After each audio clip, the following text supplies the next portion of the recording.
I think many of you are filled with various fear and doubts.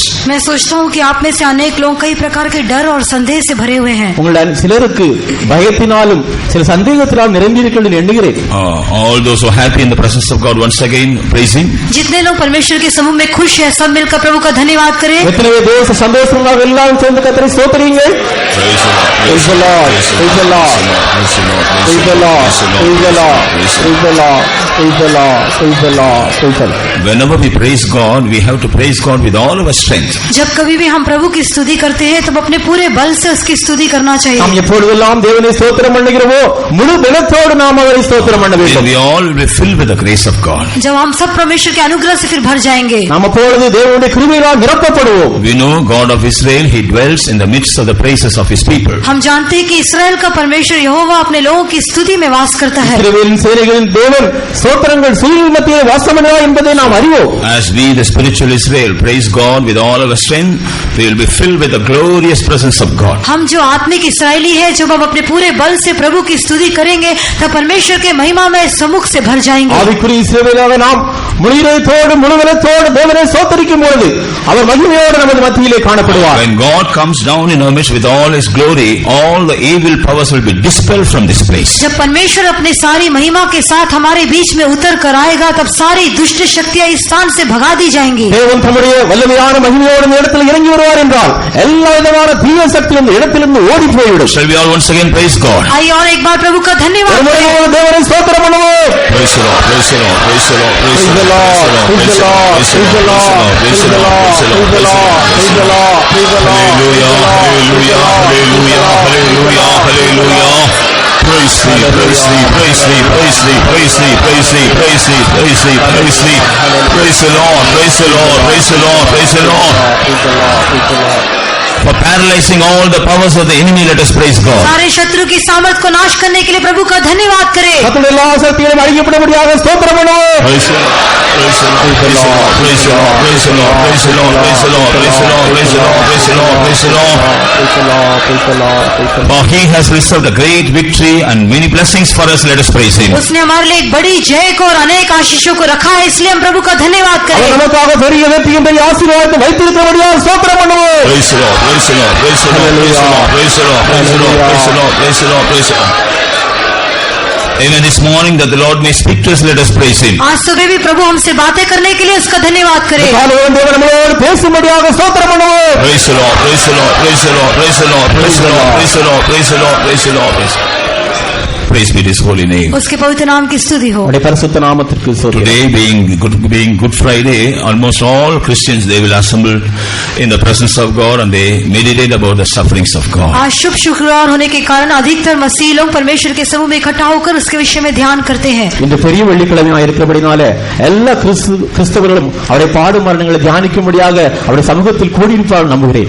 Even nominal Christians and so-called Christians, they also will assemble in the presence of God today. साधारण मसीह, नामधारी मसीह भी आज परमेश्वर के समूह में इकट्ठा होते हैं. எல்லா கிறிஸ்தவர்களும் பெயர் கிறிஸ்தவர்களும் தேவ சமூகத்தில் இன்று கூடியிருப்பார்கள். God has enabled us also to come to this prayer and come to His presence this morning. हम भी आज सुबह उसके समूह में आने के लिए परमेश्वर ने हमारी सहायता की है. நமக்கும் இந்த காலவேளையில் அவர் சமூகத்தில் கூடும்படியாக தேவன் உதவி செய்திருக்கிறார். While all the other people as a routine, when they have gathered in the presence of God, जब बाकी लोग अपने रीति रिवाज के अनुसार परमेश्वर के समूह में इकट्ठे हुए होंगे, மற்றவர்கள் தங்களுடைய பரம்பரையின் பழக்கத்தின்படியாக தேவ சமூகத்தில் கூடுகின்றார்கள். God has brought us, the true children of God, to meditate and to praise God for what He had done for us. परमेश्वर हम सच्चे प्रभु के बच्चों को उसके समूह में लेकर आया है, ताकि जो उसने हमारे लिए किया है उसको हम ध्यान करके उसका धन्यवाद करें. தேவனுடைய உண்மையான பிள்ளைகளாகிய நாம் அவர் நமக்கு செய்த நன்மைகளை தியானிக்கும்படியாக அவருடைய சமூகத்தில் கூடி வந்திருக்கிறோம். We know there are blessings, there are many blessings we have received, we are yet to receive because the sacrifice of Jesus on the cross of Calvary. हम जानते हैं कि यीशु मसीह के कलवरी क्रूस के बलिदान के कारण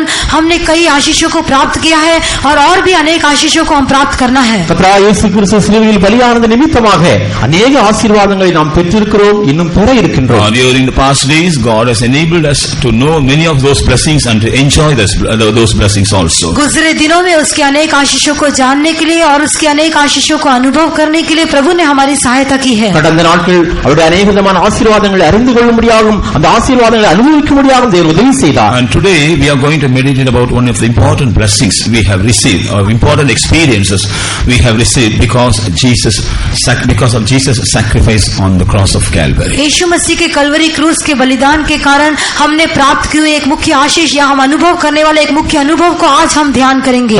இயேசு கிறிஸ்துவினுடைய கல்வாரி மரணத்தின் மூலமாக பலியின் மூலமாக நாம் பெற இருக்கிற முக்கியமான ஆசீர்வாதத்தை நாம் இப்போது தியானம் செய்ய போகிறோம். Saint Paul is mentioning this truth to the Colossian church. संत पौलुस कुलुस्सी की कलीसिया को ये सच्चाई लिखता है. அப்போஸ்தலனாகிய பவுல் கொலோசியர் சபைக்கு இந்த சத்தியத்தை எழுதுகின்றார். If you turn to Colossians the second chapter and read from verses 13 to 15, you will understand it. कुलुस्सियों की पत्री दूसरा अध्याय का 13 वचन से लेकर 15 वचन तक पढ़ने से हम ये समझ सकते हैं. கொலோசியர் 2ஆம் அதிகாரம் 13 முதல் 15 வரை நாம் வாசிக்கும் பொழுது இது புரிந்து கொள்ளலாம்.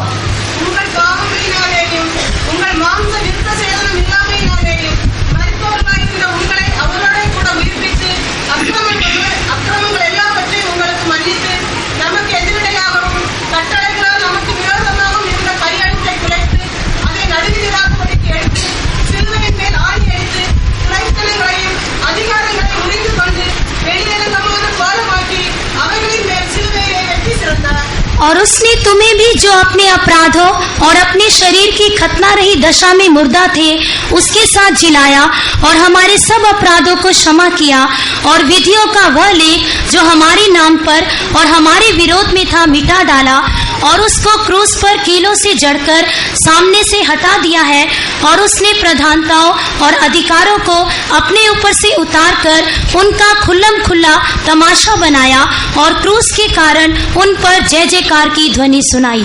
And you being dead in your sins and the uncircumcision of your flesh hath he quickened together with him, having forgiven you all trespasses, blotting out the handwriting of ordinances that was against us, which was contrary to us, and took it out of the way, nailing it to his cross, and having spoiled principalities and power, he made a show of them openly, triumphing over them in it. Praise be to God. प्रभु की स्तुति हो. தேவனுக்கு மகிமை. Even in this verses also, Saint Paul is mentioning many things. इन वचनों में संत पौलुस अनेक बातों को कह रहा है. இந்த வசனத்தில் கூட அப்போஸ்தலனாகிய பவுல் अनेक காரியங்களை சொல்லுகின்றார். But we are going to meditate about one important thing. लेकिन हम एक मुख्य बात पर ध्यान करेंगे. ஆனால் இந்த முக்கியமான ஒரு காரியத்தை நாம் தியானம் பண்ண In the போகிறோம். 13th verse he says we were dead in sins and transgressions and because of the circumcision of the flesh. 13वें वचन में वो कहता है कि हम अपने पाप के कारण, अपने अधर्म के कारण और शरीर की खतना के निमित्त मरी हुई अवस्था में थे. 13ஆம் வசனத்தில் படிக்கிறோம், உங்கள் பாவங்களினாலும் உங்கள் மாம்ச விருத்த சேதனம் இல்லாமையினாலே மரித்தவர்களாய் இருந்த உங்களை என்று படிக்கிறோம். Because Jesus died on the cross, he has quickened us. यीशु मसीह क्रूस पर मर गया, इसलिए उसने हमें जिलाया है. கர்த்தராகிய இயேசு கிறிஸ்து சிலுவையில் மரித்தவராய் நம்மை உயிர்ப்பித்தார். And in the 15th verse we find he spoiled principalities and powers. और 15वें वचन में हम देखते हैं उसने प्रधानता और अधिकारों को अपने ऊपर से उतारकर. 15ஆம் வசனத்தில் படிக்கிறோம், துரைத்தனங்களும் அதிகாரங்களும் முறித்துக் கொண்டார் என்று. He made a show of them openly, triumphing over them in it. उनका खुल्लम खुल्ला तमाशा बनाया और क्रूस के कारण उन पर जय जयकार की ध्वनि सुनाई. வெளியரங்கமான கோலமாக்கி அவைகள் மேல் சிலுவையில் வெற்றி சிறந்தார். And in the 14th verse we see he has blotted out the handwriting that was written against us. और 14वें वचन में हम देखते हैं कि उसने विधियों के उस लेख को जो हमारे विरुद्ध में लिखा था मिटा डाला. 14ஆம் வசனத்தில் படிக்கிறோம், நமக்கு விரோதமாக எழுதியிருந்த கையெழுத்தை அவர் குலைத்தார் என்று. So many things are mentioned, but today we are going to meditate about the handwriting that was written against us, and Jesus has abolished it. कई बातें यहाँ पर लिखी हुई है, लेकिन आज हम इस बात पर ध्यान करेंगे कि जो विधियों का लेख हमारे विरोध में था उसे यीशु ने मिटा डाला. अनेक காரியங்கள் எழுதியிருந்தாலும் நமக்கு விரோதமாக எழுதியிருந்த கையெழுத்தை அவர் குலைத்தார் என்கிற காரியத்தை குறித்து நாம் தியானம் பண்ண போகிறோம். Praise be to God. प्रभु की स्तुति हो. தேவனுக்கு மகிமை. In the scripture we see in 3 occasions the hand of the Lord wrote something against the people of God. पवित्र शास्त्र में हम 3 संदर्भ में देख सकते हैं जब परमेश्वर के हाथ ने प्रभु के लोगों के विरुद्ध में कुछ लिखा. வேதாகமத்தில் ஜனங்களுக்கு விரோதமாக எழுதப்பட்ட 3 காரியங்களை நாம் பார்க்கலாம். In fact it is not written against the people, it was written as a warning. ये सच में लोगों के विरोध में नहीं परंतु एक चेतावनी होकर लिखा गया था. ஜனங்களுக்கு விரோதமாக அல்ல, ஜனங்களுக்கு ஒரு எச்சரிப்பாகவே எழுதப்பட்டுள்ளது. The people were not able to receive it or live worthy of it it turned out to be a great judgment for the people. लेकिन लोग उसे ग्रहण नहीं कर सके, उसके योग्य जीवन नहीं बिता सके, इसके लिए वो लोगों के निमित्त एक बड़ा न्याय का कारण हो गया. ஜனங்கள் ஏற்றுக்கொண்டு அதன்படி அவர்கள் வாழாத பட்சத்தில் அவர்களுக்கு நியாய தீர்ப்பாக மாறுகிறது. Praise be to God. प्रभु की स्तुति हो. தேவனுக்கு மகிமை. When we consider the first time about the writing of God, जब परमेश्वर के लेख के बारे में हम पहला संदर्भ को ध्यान करते हैं, முதலாவதாக எழுதப்பட்ட காரியத்தை நாம் தியானிக்கும் போது in the book of Exodus chapter 29 to 32 we read how Moses was in the presence of God. निर्गमन की पुस्तक 29 के 32 में हम देखते हैं किस प्रकार मूसा परमेश्वर के सम्मुख में था. யாத்ராகமம் 39:15 மோசே எப்படி தேவனுக்கு விரோதமாக இருந்தான் பார்க்கிறோம். தேவ சமூகத்தில் இருந்தான் என்று பார்க்கிறோம்.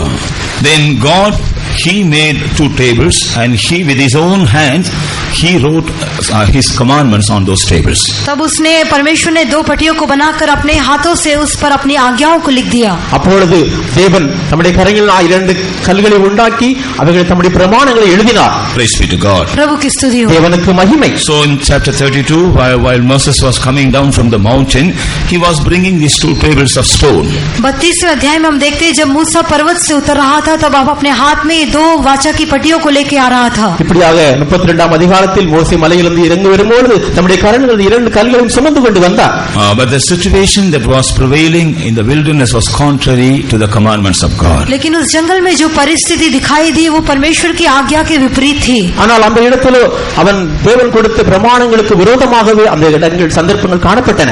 So he was very angry and he threw the stones upon a rock and broke it. इस कारण वो बहुत क्रोधित हुआ और उन पत्थर को चट्टान के ऊपर फेंक कर तोड़ दिया. அவன் மிகவும் கோபப்பட்டு தன் கரங்களில் இருந்த கற்களை அந்த மலையின் மேல் வீசி உடைத்தார். But again when he was pleading the Lord, लेकिन दोबारा जब वो प्रभु से विनती कर रहा था, ஆனால் மீண்டும் தேவனிடத்தில் அவன் ஜெபித்தார். Then the Lord told me, okay, you make 2 tables of stone and bring it to me and I will again write my commandments on it. तब प्रभु ने उससे कहा कि तू उन पहली तख्तियों के समान 2 तख्तियों को बनाकर ले आ, तब मैं उस पर अपनी आज्ञाओं को लिखूंगा. அப்பொழுது சொன்னார், முதலிருந்து மாதிரி 2 கற்களை நீ தயாரித்துக் கொண்டு வா, அப்பொழுது என்னுடைய வசனங்கள் எழுதுவேன் என்றார். Again God wrote these commandments on these tables. दोबारा परमेश्वर ने उन आज्ञाओं को इन तख्तियों पर लिख दिया. மீண்டும் தேவன் தாமே அந்த கற்களில் தம்முடைய கற்பனைகளை எழுதினார். Praise be to God. प्रभु की स्तुति हो. தேவனுக்கு மகிமை. Almost all Christians they are aware of the 10 commandments that God had given to his children. करीब सारे मसीह लोग परमेश्वर के द्वारा दी गई 10 आज्ञाओं के बारे में जानते हैं. எல்லா கிறிஸ்தவர்களும் தேவன் மூலமாக கொடுக்கப்பட்ட அந்த 10 கற்பனைகளை அறிவார்கள் என்று எண்ணுகிறேன். They also are aware of the laws that God has given to his people in the Old Testament. और पुराने नियम में परमेश्वर ने अपने लोगों को दिए हुए नियमों को भी वे जानते हैं. பழைய ஏற்பாட்டில் தம்முடைய ஜனங்களுக்கு கொடுத்த கற்பனைகளும் பிரமாணங்களையும் அறிவோம். Praise be to God. प्रभु की स्तुति हो. தேவனுக்கு மகிமை. In Exodus chapter 32 verse 16 we read about the first tables of stones that were made by God and God himself was writing on it. निर्गमन की पुस्तक 32वें अध्याय के 16वें वचन में परमेश्वर के द्वारा बनाई गई 2 तख्तियों को देखते हैं जिनमें परमेश्वर आप ने ही लिखा था. யாத்ராகமம் 32:16 வசனத்தில் அந்த பலகைகள் தேவனால் செய்யப்பட்டதாயும் அவைகளில் பதிந்த எழுத்து தேவனால் எழுதப்பட்ட எழுத்து என்று பார்க்கிறோம். So this was the first writing of God. ये परमेश्वर का पहला लेख था. இது தேவனால் எழுதப்பட்ட முதல் கையெழுத்து. When it was destroyed again chapter 34 and verse 1 the Lord says bring unto me 2 more tables and I will write my laws again. और जब वो नाश किया गया तब 34वें अध्याय के पहले वचन में दोबारा परमेश्वर कहता है कि उन 2 तख्तियों को दोबारा बना कर ले आ ताकि मैं उस पर लिख दूं. அவைகள் உடைந்து போனபோது 34ஆம் அதிகாரம் 1ஆம் வசனத்திலே இந்த 2 கற்பனைகளை கொண்டு வா நான் எழுதுவேன் என்று சொன்னார். So this is the first writing of God. इसलिए परमेश्वर का पहला लेख है. ஆம், தேவனுடைய முதலாவது எழுத்து இதுதான். In fact God gave the laws to his people so that they may be lifted up in the spiritual standard. यथार्थ में परमेश्वर ने अपने लोगों को विधियों को दिया था ताकि वे अपने आत्मिक स्तर में ऊंचे किए जाएं. உண்மையாகவே தேவனுடைய ஜனங்கள் ஆவிக்குரிய நிலையில் முன்னேறும்படியாகவே தேவன் அந்த எழுத்துக்களை எழுதி கொடுத்தார். But the people of God they were not up to that mark in those days. लेकिन उन दिनों में परमेश्वर के लोग उस स्तर तक जीवन नहीं बिता सके. ஆனால் தேவ ஜனங்கள் அந்த நிலைமை வரைக்கும் அந்த நாட்களில் வாழவில்லை. The Lord wanted to rectify his people through his laws. प्रभु अपने वचनों के द्वारा अपने लोगों का सुधार करना चाहता था. தேவன் தம்முடைய கற்பனைகள் மூலமாக தம்முடைய ஜனங்களை சரி செய்ய விரும்பினார். The Lord wanted to bring them in perfect order.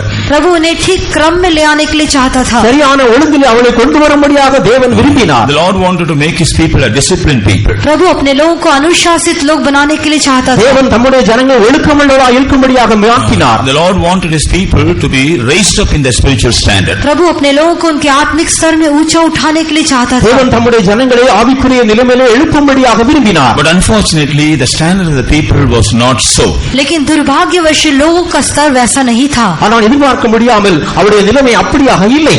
Therefore, instead of receiving some blessings from the Lord by obeying the laws, इसलिए विधियों को मानकर प्रभु से आशीष पाने के स्थान पर ஆனபடியால் கற்பனைகளுக்கு பயந்து தேவனுடைய ஆசீர்வாதங்களை பெறுவதற்கு பதிலாக they were not able to obey it completely, and serve. Therefore, the wrath of the Lord came upon them and the judgment of the Lord came upon them. वे पूरी रीति से आज्ञा नहीं मान सके, इस कारण परमेश्वर का क्रोध और प्रभु का न्याय उनके ऊपर आ गया. அவர்கள் முழுவதுமாக கீழ்ப்படிய முடியாத நிமித்தமாக தேவனுடைய நியாய தீர்ப்பு, தேவனுடைய கோபாக்கினை அவர்கள் மேல் எழும்பினது. When they were not able to keep some of his laws, जब वे उसकी कुछ विधियों को मान नहीं सके, அவருடைய கற்பனைகள் சிலவற்றை கீழ்ப்படியாமல் இருந்ததால் we see some were put to death. कुछ लोग मार डाले गए, சிலர் மரணத்துக்குள் கொல்லப்பட்டார்கள், some were stoned to death, कुछ लोग पत्थरवा करके मार डाले गए, கல்லெறியப்பட்டு கொல்லப்பட்டார்கள், and some people were cut off from the people of God. कुछ लोग परमेश्वर के लोगों के बीच में से काट डाले गए, சில தேவனுடைய ஜனங்கள் மத்தியிலே வெட்டப்பட்டார்கள், and some people were condemned and they were rejected from the other company of people. और कुछ लोग दोषी ठहराए गए और लोगों की बाकी मंडली में से तुच्छ जाने गए. சில ஜனங்கள் தேவனுடைய சபையிலிருந்து குற்றப்படுத்தி பிரிக்கப்பட்டார்கள். Praise be to God. प्रभु की स्तुति हो. தேவனுக்கு மகிமை. When the Lord gave his laws with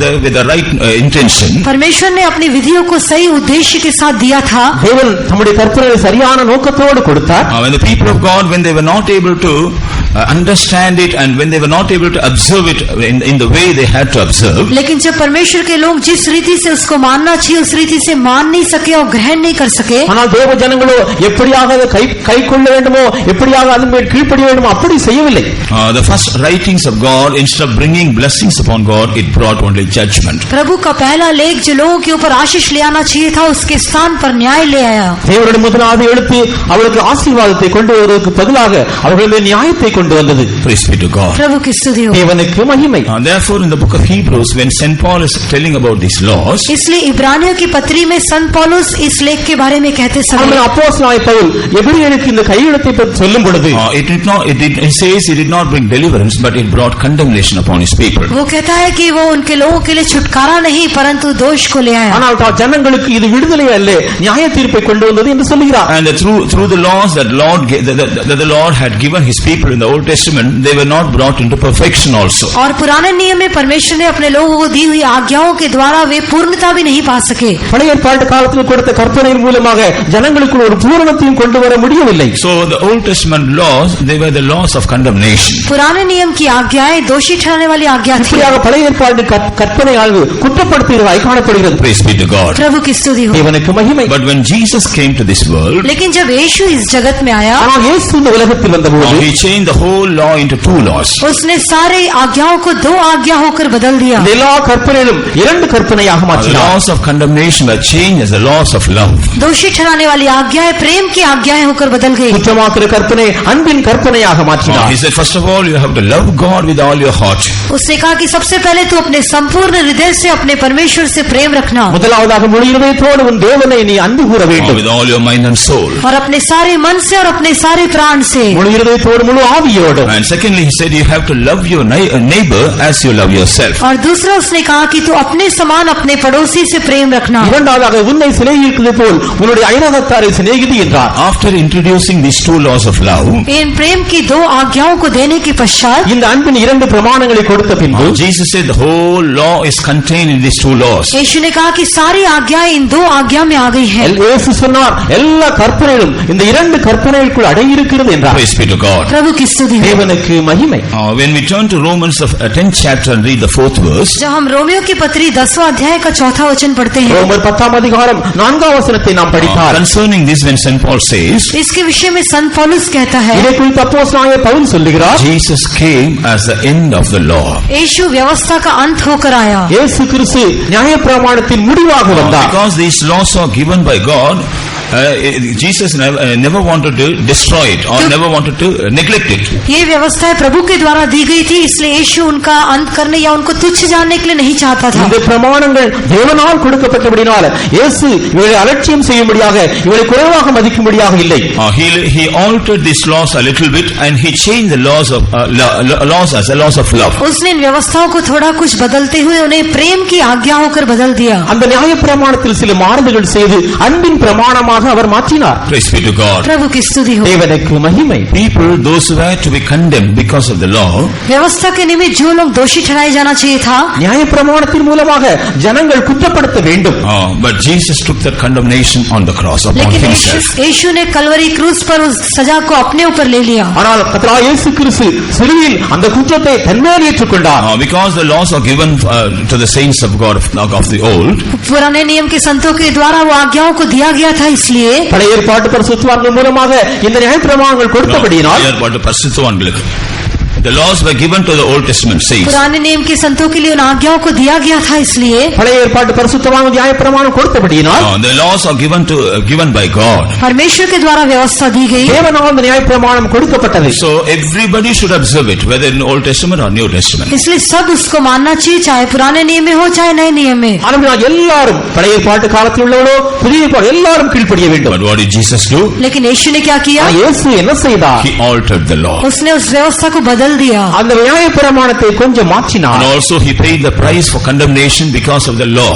और उस व्यवस्था के कारण जो दोष आ रहा था उसकी कीमत को उसने चुका दिया. அந்த நியாயப்பிரமாணத்தின் மூலமாக வருகிற தண்டனையை, குற்றத்தை அவர் ஏற்றுக்கொண்டார். When Jesus took upon himself the condemnation because of the consequence of law, और उस व्यवस्था के द्वारा आने वाले दोष को जब यीशु ने अपने ऊपर ले लिया, அந்த நியாயப்பிரமாணத்தின் மூலமாக வருகிற குற்றத்தை தன்மேல் இயேசு ஏற்றுக்கொண்டார். he blotted out the writings of God. उसने परमेश्वर के लेख को मिटा डाला. இப்படியாக தேவனுடைய கையெழுத்தை அவர் குலைத்து போட்டார். Praise be to God. प्रभु की स्तुति हो. தேவனுக்கு மகிமை. When God gave this, wrote this with the right intention, परमेश्वर ने सही उद्देश्य के साथ उसे लिखा था. தேவனோ சரியான எண்ணத்தோடு தான் இதை எழுதினார். but because the people were not up to that mark, लेकिन लोग उस निशाने तक नहीं रह सके, इसलिए ஆனால் ஜனங்களோ அந்த நிலை வரைக்கும் இல்லாதபடியினால் it only brought condemnation upon the people. वो लोगों के ऊपर केवल दोष को ले आया. ஆனால் ஜனங்கள் மேல் அது குற்றத்தை தான் கொண்டு வந்தது. But when Jesus took all the condemnations that had to come upon us on the cross of Calvary, लेकिन हमारे ऊपर आने वाले सारे दोष को जब यीशु ने कलवरी पर अपने ऊपर ले लिया, ஆனால் நம்ம மேல் வர இருக்கிற எல்லா குற்றத்தையும் கர்த்தராகிய இயேசு கிறிஸ்து கல்வாரி சிலுவையின் மூலம் தன்மேல் ஏற்றுக்கொண்டார். as St. Paul says, first of all he blotted out all the writings that are written against us. जैसे संत पौलुस कहता है, सबसे पहले हमारे विरोध में लिखे हुए विधियों के लेख को उसने मिटा डाला. நமக்கு விரோதமாய் நமக்கு எதிரடியாய் இருந்த கையெழுத்தை அவர் குலைத்து போட்டார் என்று அப்போஸ்தலனாகிய பவுல் சொல்கிறார். Therefore we, the New Testament people of God, the saints of God, we are not subjected to the Old Testament laws. इसलिए हम जो नए नियम के लोग हैं, परमेश्वर के लोग हैं, हम पुराने नियम के जो आज्ञाओं के अधीन नहीं है. ஆனவர்களால் நாமளோ புதிய ஏற்பாட்டு ஜனங்கள், தேவனுடைய ஜனங்கள், பழைய ஏற்பாட்டு நியாய பிரமாணங்களுக்கு குறித்தவர்கள் அல்ல. Because Jesus came as an end to the Old Testament law. क्योंकि यीशु पुराने नियम की व्यवस्था का अंत होकर आया. ஏனென்றால் கர்த்தராகிய இயேசு கிறிஸ்து பழைய நியாய பிரமாணங்களுக்கு முடிவாக வந்தார். By his death on the cross of Calvary, he put an end to Old Testament laws. Kalvari क्रूस पर उसकी मृत्यु के द्वारा उसने पुराने नियम की व्यवस्थाओं का अंत कर दिया. கல்வாரி சிலுவையின் அவருடைய மரணத்தின் மூலமாக பழைய ஏற்பாட்டு நியாய பிரமாணங்களுக்கு முடிவாக வந்தார். In another verse, he blotted out the writings that were written against us in the Old Testament. और एक अर्थ में उसने पुराने नियम में हमारे विरुद्ध में जो विधियों का लेख था उसे मिटा डाला. பழைய ஏற்பாட்டு காலத்தில் நமக்கு விரோதமாக இருந்த நியாய பிரமாணங்களுடைய கட்டளைகளை அவர் முடிவுக்கு கொண்டு வந்தார். Praise be to God. प्रभु की स्तुति हो. தேவனுக்கு மகிமை. Secondly, दूसरा, இரண்டாவதாக we see in the book of Daniel chapter 5, Daniel की पुस्तक 5वें अध्याय में हम देखते हैं, தானியேல் 5ஆம் அதிகாரத்தில் நாம் இப்படியாக பார்க்கிறோம். again the writings of the law, writing of God. परमेश्वर की लेख को देखते हैं. அங்கேயும் தேவனுடைய எழுத்தை பார்க்கிறோம். Here a king, he saw the hand and it was writing something on the wall.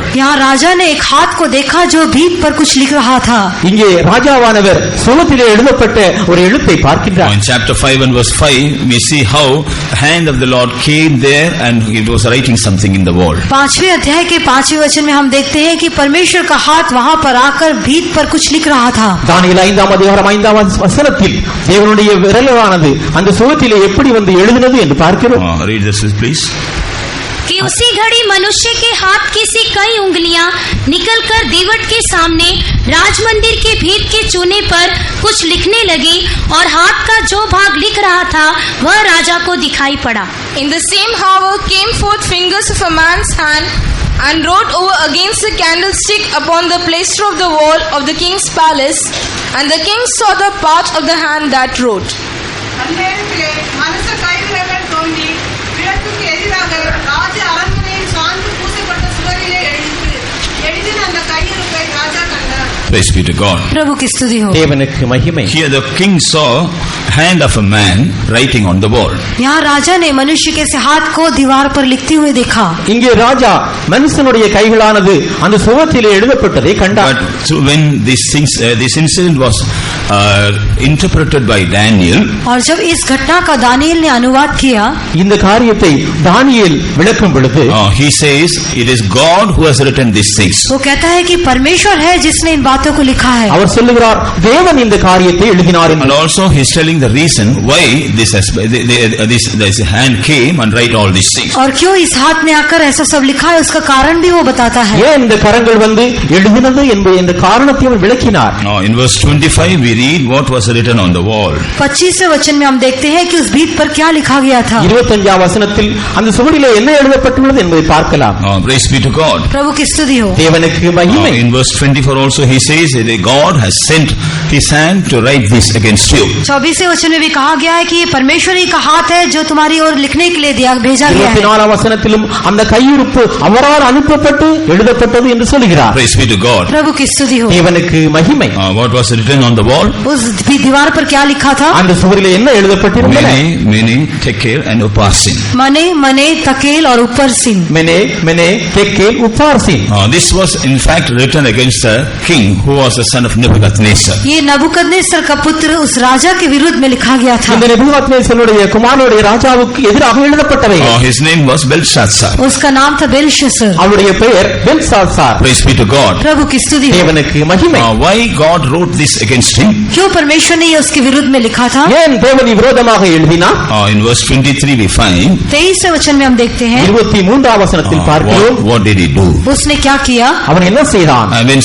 When Daniel was speaking to this king, he is mentioning about his faults. जब दानियल उस राजा से बात कर रहा था तब उसकी गलतियों के बारे में बताता है। தானியேல் இந்த ராஜாவோடு பேசும்பொழுது அவருடைய குற்றங்களை தவறுகளை உணர்த்தினான். First of all, he was misusing the vessels of God. सबसे पहले वो परमेश्वर के पात्रों का दुरुपयोग कर रहा था। முதலாவதாக தேவனுடைய பாத்திரங்களை அவன் துர்பிரயோஜனப்படுத்தினான். He wanted to have a feast. वो एक पर्व रखना चाहता था। அதன் மூலமாக அவன் விருந்து செய்ய விரும்பினான். For his lords, for his wives and for his concubines. अपनी पत्नियों के लिए, अपनी रखेलियों के लिए और अपने प्रधानों के लिए। தன்னுடைய மனைவிக்கும் தன்னுடைய மற்ற மனைவிகளுக்கும் எல்லாருக்கும் சேர்ந்து விருந்து செய்ய விரும்பினான். 23 For his lords, for his wives and for his concubines. अपने प्रधानों के लिए, अपनी रानियों के लिए और रखेलियों के लिए।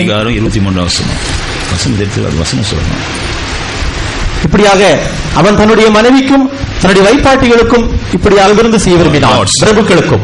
Praise be to God. प्रभु की स्तुति हो। தேவனுக்கு மகிமை. And he wanted to have a feast not unto the Lord but to all the idols. और प्रभु के लिए नहीं परंतु इन सारी मूर्तियों के निमित्त वो जीवना रखना चाहता था। இப்படியாக அவன் பிரபுக்களுக்கு மாத்திரமல்ல மற்றபடி idols. He wanted to அவன் தேவனுக்கல்ல விக்கிரகங்களுக்கு ஒரு பண்டிகை ஆசரிக்க ஆரம்பித்தான். அவன் தேவனுக்கல்ல விக்கிரகங்களுக்கு விருந்து செய்ய விரும்பினான். Praise be to God. प्रभु की स्तुति। தேவனுக்கு மகிமை. In order to use in the feast, he brought all the holy vessels from the temple of God. और जीवनार में उपयोग के निमित्त वो परमेश्वर के मंदिर से सारे पवित्र पात्रों को लेकर आ गया। இந்த விருந்துக்கென்று தேவாலயத்திலிருந்து பரிசுத்தமான பாத்திரங்களை கொண்டு வந்தான். So the holy vessels are misused because of this king. इसलिए इस राजा के द्वारा इन पवित्र पात्रों का दुरुपयोग हुआ। இப்படியாக இந்த ராஜா மூலமாக தேவாலயத்தின் பரிசுத்தமான பாத்திரங்கள் துர்பிரயோகப்படுத்தப்பட்டன. This was his first mistake. ये उसकी पहली गलती थी। இதுதான் இவனுடைய முதலாவது தவறு. Secondly, instead of glorifying God, दूसरा परमेश्वर की महिमा करने के स्थान पर இரண்டாவதாக தேவனுக்கு மகிமை செலுத்துவதற்கு பதிலாக in this verse 23 we find how he was praising the gods of silver and gold and of brass and iron, wood and stone. 23वें वचन में हम देखते हैं कि चांदी, सोने, पीतल, लोहे, काठ और पत्थर के देवता की वो स्तुति कर रहा था। இப்படியாக வெள்ளியும் பொன்னும் வெண்கலமும் இரும்பும் மரமும் கல்லுமான தேவர்களை அவன் புகழ்ந்தார். It is mentioned they are not God. यहाँ पर देवता करके नहीं लिखा, அங்கே தேவன் எழுதவில்லை. They are see not, they hear not, they knew not, and the God in whose hand thy breath is. वे देवता जो ना देखते, ना सुनते, ना कुछ जानते हैं, और जिसके हाथ में तेरा प्राण है. இப்படியாக காணாத, கேட்காத, பார்க்காத தேவனை எழுதப்பட்டுள்ளது. His hand was in his breath was in the hand of the living God. उसका प्राण जीवित परमेश्वर के हाथ में था. இவருடைய பிராணனானது ஜீவனுள்ள தேவனுடைய கரங்களில் இருந்தது. But he neglected the living God and he was praising all the gods of silver, gold, earth and iron. लेकिन उस जीवित परमेश्वर को तुच्छ जानते हुए चांदी, सोने, पीतल, लोहे, काठ, पत्थर के देवता की स्तुति कर रहा था. ஆனால் ஜீவனுள்ள தேவனை அவர் கனம் பண்ணாமல் வெள்ளியும் பொன்னும் வெண்கலும் இரும்புமான தேவர்களை புகழ்கிறார். So neglecting God and dishonoring God. परमेश्वर को तुच्छ जानना और परमेश्वर का अनादर करना. இப்படியாக தேவனை புறக்கணித்து தேவனை கனம் பண்ணாமல் போனார். Praise be to God. प्रभु की स्तुति. தேவனுக்கு மகிமை. And he knew all his ways are before God. और अपने सारे मार्गों को प्रभु के सामने करके जानता था. இப்படியாக தன்னுடைய எல்லா காரியங்களும் தேவனுடைய all his ways வழிகள் எல்லா வழிகளும் தேவனுடையது என்று அறிந்தான். But presentiously or deliberately he is going away from the way of the Lord. परंतु ढिठाई से या जानबूझकर वो परमेश्वर के मार्ग से दूर जाता है. ஆனால் வேண்டுமென்றே தேவனுடைய வழிகளிலிருந்து தூரமாக போனார். Instead of praising God, he is praising the idols and glorifying the idols. प्रभु की स्तुति करने के स्थान पर वो मूर्तियों की स्तुति करता है और उनकी महिमा करता है. கர்த்தரை கனம் பண்ணுவதற்கு புகழ்வதற்கு பதிலாக விக்கிரகங்களை கனம் பண்ணினான், புகழ்ந்தார். Immediately the hand sent by the Lord came there and it was writing something against him. तुरंत ही परमेश्वर की ओर से एक हाथ भेजा गया और उसके विरुद्ध में कुछ लिखने लगा. உடனடியாக தேவனால் அனுப்பப்பட்ட கையானது அந்த இடத்திலே அவனுக்கு விரோதமாக எழுதியது.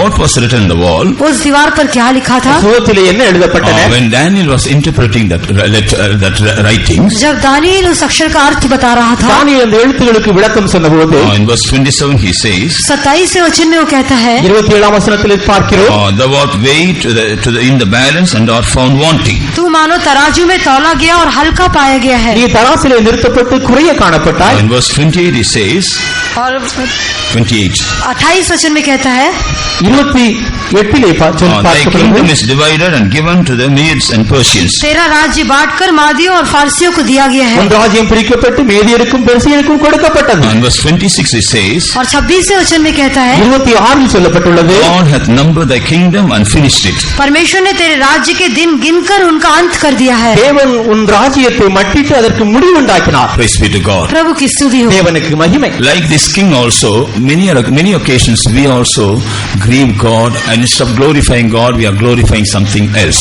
इस राजा के समान हम भी कितने ही अवसर में परमेश्वर को दुखी करते हुए प्रभु की महिमा करने के स्थान पर कुछ और बात की बढ़ाई करते இந்த हैं. ராஜாவை போல் நாம எத்தனையோ தடவை தேவனை மகிமைப்படுத்துவதற்கு பதில் தேவனை புகழ்வதற்கு பதிலாக மற்ற காரியங்களை மகிமைப்படுத்தினோம், புகழ்ந்தினோம். Praise be to God. प्रभु की स्तुति हो. தேவனுக்கு மகிமை. By giving us the anointing of the Holy Spirit, God has made every one of us the temples of God. पवित्र आत्मा के अभिषेक को देने के द्वारा परमेश्वर ने हम सबको अपना मंदिर बना लिया है. பரிசுத்தாவின் அபிஷேகத்தின் மூலமாக நாம் ஒவ்வொருவரும் தேவன் ஆலயமாக மாற்றி In 1 இருக்கின்றார். Corinthians chapter 3 and verse 16 we read about this. पहला कुरिन्थियों 3 अध्याय के 16वें वचन में हम इसके बारे में पढ़ते 1 हैं. கொரிந்தியர் 3ஆம் அதிகாரம் 16ஆம் வசனத்தில் இதை நாம் After வாசிக்கிறோம். making us a temple, उसके मंदिर बनाने के पश्चात நாம் அவருடைய ஆலயமாக மாற்றப்பட்டது நிமித்தம் God is giving a warning here. परमेश्वर यहाँ एक चेतावनी देता है. தேவன் நமக்கு ஒரு எச்சரிப்பு கொடுக்கிறார். What is the warning in verse 17?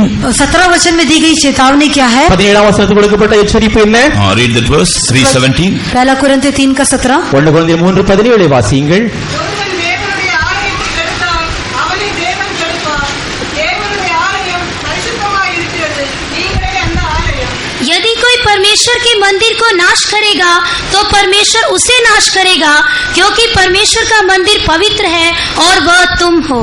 If any man defile the temple of God, him shall God destroy, for the temple of God is holy, which temple ye are. Praise be to God. प्रभु की स्तुति हो. தேவனுக்கு மகிமை. So here St. Paul says, if anyone defile the temple of God, God will destroy him. यहाँ संत पौलुस कहता है, यदि कोई भी परमेश्वर के मंदिर को नाश नहीं तो मलिन करेगा तो प्रभु उसे नाश करेगा. இங்கே அப்போஸ்தலனாகிய பவுல் சொல்கிறார், ஒருவன் தேவனுடைய ஆலயத்தை கெடுத்தால் அவனை தேவன் கெடுப்பார் என்று. This man, this king, he was misusing the holy vessels of the temple of God. God. ये व्यक्ति, ये राजा परमेश्वर के पवित्र पात्र, मंदिर के पात्र का दुरुपयोग कर रहा था. இந்த மனிதன், இந்த ராஜா தேவனுடைய ஆலயத்தினுடைய பரிசுத்தமான பொருட்களை துருப்பிரயோஜனம் பண்ணினான். Now let us examine and find out whether we are misusing the vessels of this temple. हम भी जांच करके देखें कि क्या हम उसके मंदिर के पात्रों का दुरुपयोग कर रहे हैं. நாமளும் தேவனுடைய இந்த ஆலயத்தினுடைய பாத்திரங்களை துருப்பிரயோஜனம் பண்ணினோமா என்று நம்மை ஆராய்ந்து பார்ப்போம். If we are misusing the vessels of this temple, then the writing of God will be against us. यदि इस मंदिर के पात्रों का हम दुरुपयोग कर रहे हैं तो परमेश्वर का लेख हमारे विरुद्ध में होगा. இந்த தேவனுடைய ஆலயத்தின் பாத்திரங்களை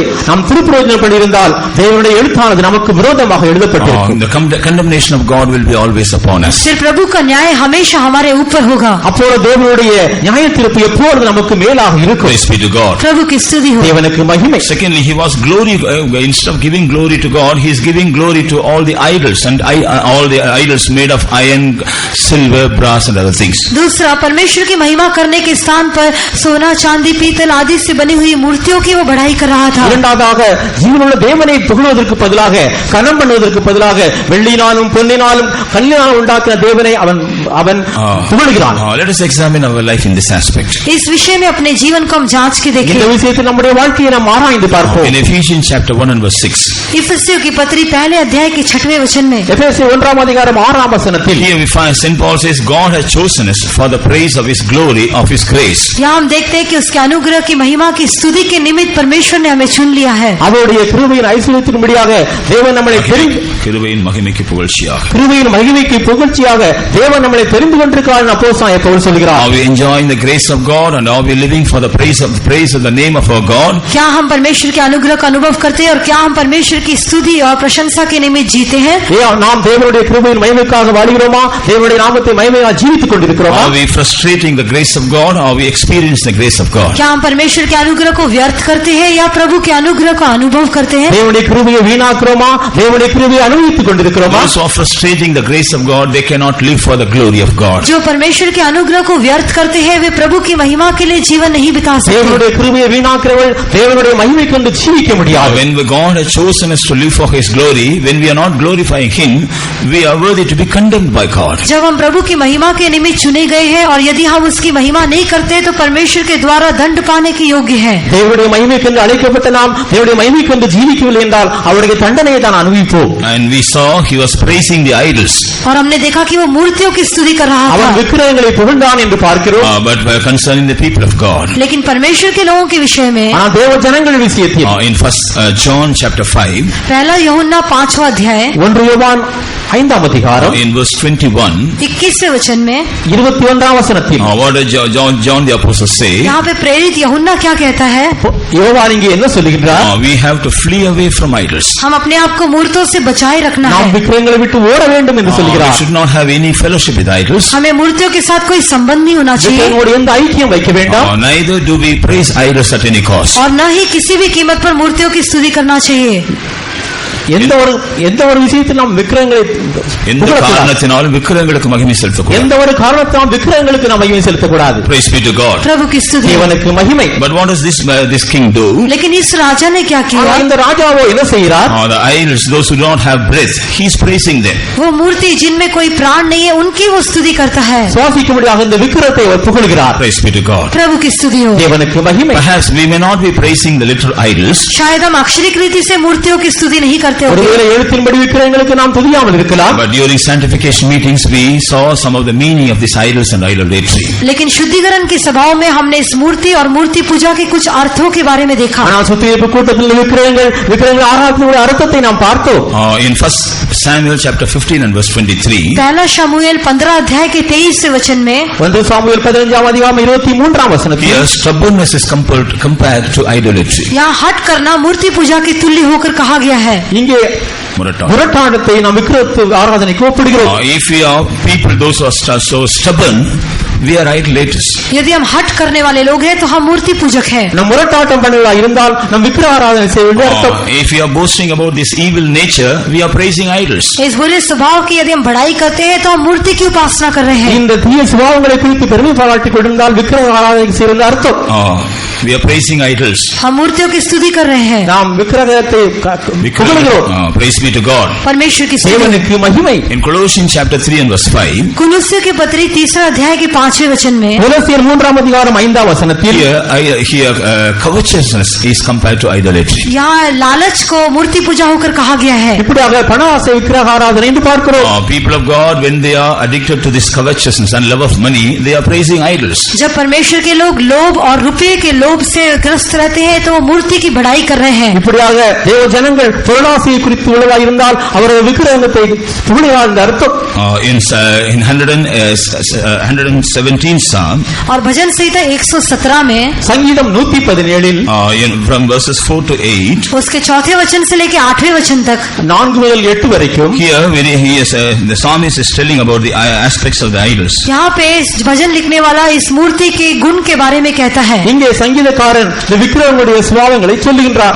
They have all the members but they will not use them. उनके पास सारे अंग है लेकिन उसका उपयोग नहीं करते हैं। அவருக்கு எல்லா விதமான உறுப்புகளும் உண்டு ஆனால் ஒன்றுமே பிரயோஜனப்படாது. Praise be to God. प्रभु की स्तुति। தேவனுக்கு மகிமை. So idleness is compared as idolatry here. और जो खाली बैठना है उसको भी यहाँ पर मूर्ति पूजा होकर कहा गया है। இப்படியாக வெறுமையாக இருப்பவர்கள் விக்கிரக ஆராதனை செய்ய எழுதப்பட்டுள்ளது. ஒன்றும் செய்யாமல் சும்மா இருக்கிறவர்கள், ஒன்றும் செய்யாமல் சோம்பலாக இருப்பது விக்கிரக ஆராதனை செய்வதில் எழுதப்பட்டுள்ளது. They have time to come to pray but they will sit idle in the house. उनके पास प्रार्थना में आने के लिए समय होगा तो भी घर में ऐसे खाली बैठ जाएंगे। அவர்களுக்கு ஜெபிக்க வரும்படியாக வேலை இருக்கும் ஆனாலும் வராமல் வீட்டில் வெறுமையாக இருப்பார்கள். They have all the conveniences, all the comforts to go forward in the spiritual life, but they will be very slack and they will be neglecting all their spiritual experience. आत्मिक जीवन में आगे बढ़ने के लिए सब प्रकार की सुविधा होने पर भी वे आत्मिक अनुभव को तुच्छ जानेंगे। ஆவிக்குரிய வாழ்க்கையில முன்னேறும்படியாக எல்லா விதமான காரணங்களுக்கு இருந்தாலும் அவர்கள் அலட்சியமாக இருந்து கொண்டிருப்பது. Praise be to God. प्रभु की स्तुति। தேவனுக்கு மகிமை. In the book of Ezekiel chapter 33 and verse 31,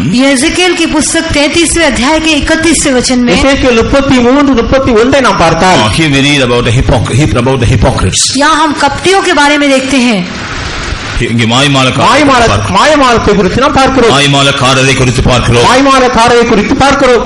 Outwardly they show as if they are all right. बाहर से तो वो ठीक है करके दिखाते हैं। வெளிப்படையாக நாங்கள் சரி என்று காட்டுவார்கள். As a routine they will come and they will show as if they are listening the word of God. रीति के अनुसार आएंगे और ऐसे दिखाएंगे मानो वे प्रभु के वचन को सुन रहे हैं। வழக்கத்தின்படி வந்து தேவனுடைய வார்த்தையை கேட்பதாக காட்டுவார்கள். But in their heart they will not receive anything. लेकिन उनके हृदय में वो कुछ भी ग्रहण नहीं करेंगे। ஆனால் அவர் இதயத்தில் எதையுமே ஏற்றுக்கொள்ள மாட்டார்கள். Outwardly one show, inwardly another show. बाहरी रूप से एक रूप दिखाते हैं, अंदर से और एक रूप है। வெளியே ஒரு விதமாக காட்டுவார்கள் ஆனால் உள்ளே வேறு விதம். Hypocrites. कपटी लोग, hypocrites, மாயமாலக்காரர்கள். They are also compared as idolaters. उन्हें भी मूर्ति पूजक होकर कहा गया है। இவர்கள் விக்கிரக ஆராதனை செய்ய எழுதப்பட்டுள்ளது. So we the people of God may not give room for literal idols. हम जो परमेश्वर के लोग हैं अक्षरिक मूर्त के लिए जगह नहीं देते நாம் தேவ ஜனங்கள் எழுத்தின்படி விக்கிரக ஆராதனை செய்ய But மாட்டோம். are we boasting about these things which are compared to idolatry? लेकिन मूर्ति पूजा के तुल्य इन बातों के बारे में क्या हम बड़ाई करते हैं? ஆனால் விக்கிரக ஆராதனைக்கு ஒப்பாக இந்த காரியங்களில் புகழ்ந்து கொண்டிருக்கிறோம். If it is so, the writing of the Lord will be against us. यदि ऐसा है तो परमेश्वर का लेख हमारे विरोध में होगा। அப்படி என்றால் தேவனுடைய எழுத்தானது நமக்கு விரோதமாக எழுதப்பட்டிருக்கிறது. Those who are misusing the vessels of the holy temple, जो पवित्र मंदिर के पात्रों का दुरुपयोग करते हैं, தேவனுடைய பரிசுத்த ஆலயத்தினுடைய பாத்திரங்களை துர்பரப்படுத்துகிறார்கள்.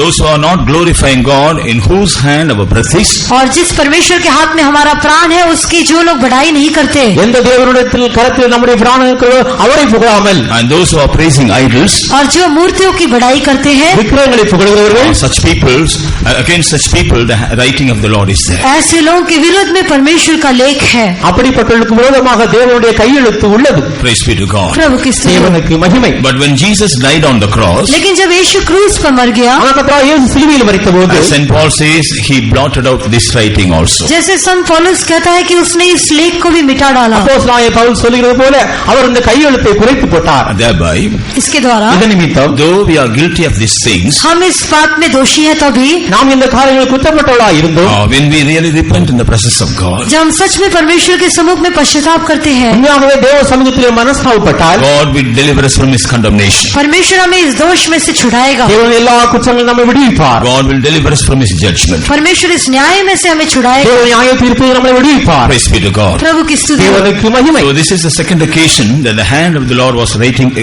against His people. ये दूसरा अवसर है जब परमेश्वर का हाथ उसके लोगों के विरोध में लिख रहा था. இப்படியாக தேவனுடைய கையெழுத்தானது ஜனங்களுக்கு விரோதமாக எழுதப்பட்ட இரண்டாவது சம்பவம். Now if you turn to John's Gospel chapter 8, यदि हम यूहन्ना सुसमाचार 8वें अध्याय में देखें, யோவான் 8ஆம் சுவிசேஷ அதிகாரத்தை நாம் பார்த்தால், here we read the third writing of God against people. यहाँ लोगों के विरोध में तीसरे लेख को देखते हैं. ஜனங்களுக்கு விரோதமாக எழுதப்பட்ட மூன்றாவது கையெழுத்தை பார்க்கிறோம். Here some people they came to Jesus in order to accuse a woman. यहाँ कुछ लोग एक स्त्री पर दोष लगाते हुए यीशु के पास में आए. இங்கே ஒரு ஸ்திரியை குற்றப்படுத்தும்படியாக இயேசுவினிடத்தில் அவர்கள் வருகிறார்கள். Then what was Jesus doing? तब यीशु क्या कर रहा था? அப்பொழுது இயேசு என்ன செய்து கொண்டிருந்தார்? Read chapter 8 and verse 6. यूहन्ना 8 का 6 पढ़िए. யோவான் 8ஆம் அதிகாரம் 6ஆம் வசனத்தை வாசியுங்கள். அவர் மேல் குற்றம் சுமத்துவதற்கான காரணம் உண்டாகும் பொருட்டு அவரை சோதிக்கும்படி இப்படி சொன்னார்கள். இயேசுவோ குனிந்து விரலினால் தலையிலே எழுதினார். उन्होंने उसको परखने के लिए यह बात कही ताकि उस पर दोष लगाने के लिए कोई बात पाए, परंतु यीशु झुककर उंगली से भूमि पर लिखने लगा. This they said, tempting him, that they might have to accuse him.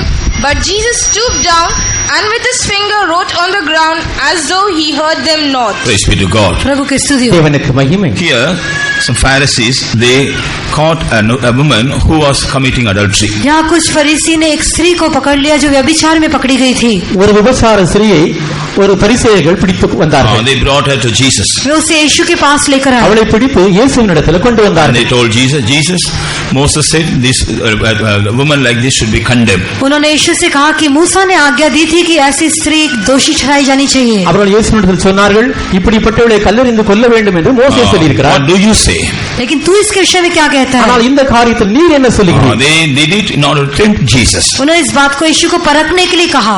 இந்த காரியத்தில் இயேசுவை சோதிக்கும்படியாக But வந்தார்கள். Jesus never listened to them. लेकिन यीशु ने उनकी बात सुनी नहीं. ஆனால் இயேசு இவர்களை கவனம் செலுத்தவில்லை. He stooped down and he was writing something on the ground. वो झुककर भूमि पर कुछ लिखने लगा. அவர் குனிந்து தரையிலே எழுதி கொண்டிருந்தார். Praise be to God. प्रभु की स्तुति हो. தேவனுக்கு மகிமை. They were pestering Jesus. वे लोग यीशु पर जोर लगा रहे थे. ஆனால் இயேசுவினிடத்திலே அவர்கள் மீண்டும் மீண்டும் கேட்டுக்கொண்டார்கள். Then Jesus stood up. तब यीशु खड़ा हुआ. இயேசு நிமிர்ந்து And what did he say? और उसने क्या कहा? என்ன சொன்னார்? In verse 7 he said, 7वें वचन में उसने कहा, 7ஆம் வசனத்தில் சொல்கிறார், He that is without sin among you, let him first cast a stone against her. तुम में जो निष्पाप हो वही पहले उसको पत्थर मारे. உங்களில் பாவம் இல்லாதவன் இவள் மேல் முதலாவதாக கல்லெறிய கடவுள் என்று சொன்னார். Praise be to God. प्रभु की स्तुति हो. தேவனுக்கு மகிமை. This is the third writing of God against people. ये परमेश्वर का अपने लोगों के विरुद्ध में तीसरा लेख है. ஜனங்களுக்கு விரோதமாக எழுதப்பட்ட மூன்றாவது கையெழுத்து இது. What is this writing? ये क्या लेख है? அவர் என்ன எழுதினார்? You should not accuse others.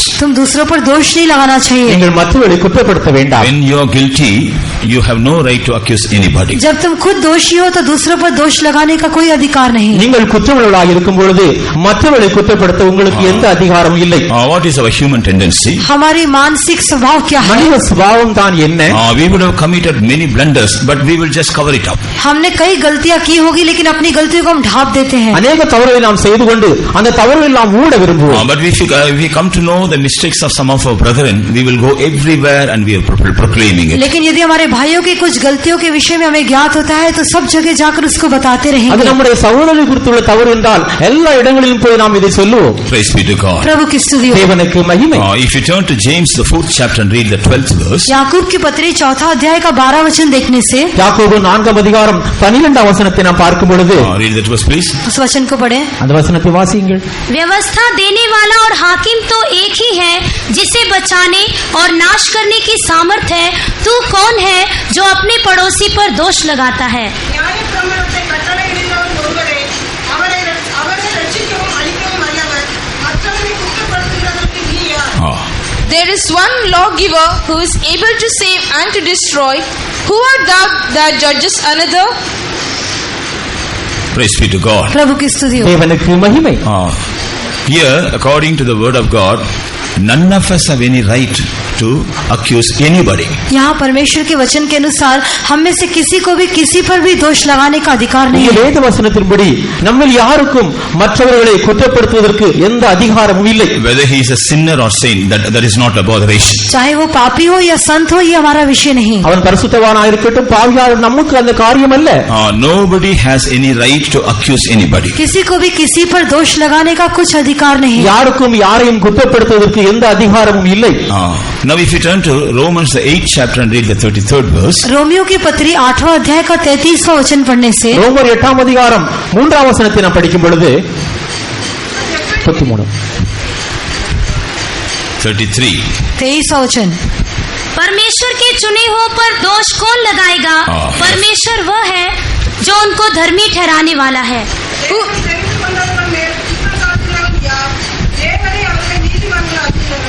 Who shall lay anything to the charge of God's elect? It is God that justifieth. All the dear ones, those who are seated here, who are they? जितने लोग यहाँ पर बैठे हैं, ये सब कौन है? இங்கே உட்கார்ந்திருக்கிற எல்லாரும் யார்?